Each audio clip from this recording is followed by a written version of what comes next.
So we're here at the Houston NRA event, and we got 14 acres of vendors inside that building, 14 acres of gun advocacy. But right now I'm going to share a story with you, and it's an amazing story where a couple of ISIS fighters tried to take out some folks in Texas just a few years ago. And we're going to interview the guy who took both of them out.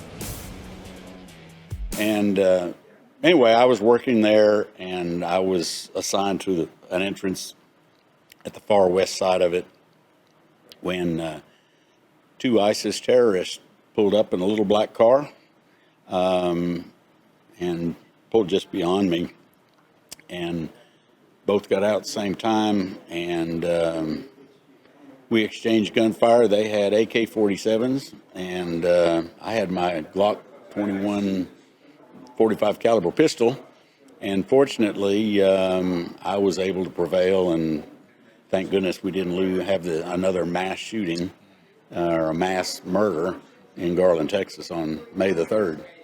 Wow, man. Wow, you have some great aim, because it was a lot of people there, right? Well, we were in a rather secluded area because I had a perimeter assignment where I was just to keep people out of that parking area, and there was a couple of dignitaries I needed to let in and let back out, but the whole idea was to secure that perimeter area. And these guys apparently thought they were going to breach the perimeter and go on foot up to the building.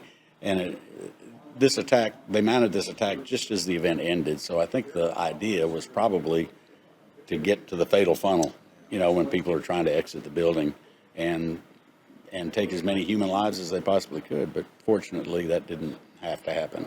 Wow, amazing. What an amazing story. Now tell me, you were honored for that act too? I was. About a year later, I was honored at the White House by President Obama. I was given the Medal of Valor, the Law Enforcement Medal of Valor, in a ceremony in the East Room of the White House. And it was quite exciting to be in the White House, first of all, and to be honored by the leader of the free world on behalf of the American people. And he was very gracious, and he honored me. I got to take my son, who's standing right over there. I got to take my son. My wife went with us, went with me, and not only did he honor me, but he honored my family, and that's how you honor me, honor my family. That's great. Yeah, a broken clock is right twice a day, so. Well,